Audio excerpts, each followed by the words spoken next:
In this video, I will show you how to add bank account in Odoo. So on Odoo's accounting software, you should be able to see in here already the bank option.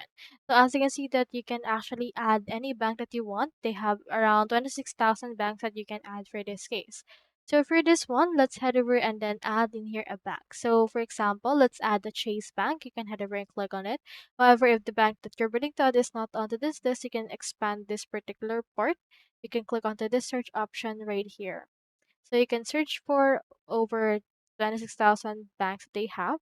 So you can search in here for the bank that you want to use. For example, let's include right here BPI. Let's click onto this one. And then choosing here the account type. It can be personal or business. And take note also that Odoo uses Salt Edge, which is a third-party provider to connect and retrieve transactions. Don't worry because this Salt Edge right here is actually really secure. So for that, you can head over and then choose that and click on the disconnect option. And then it will wait for the Salt Edge to open it. Just wait for this right here. Click onto this proceed option.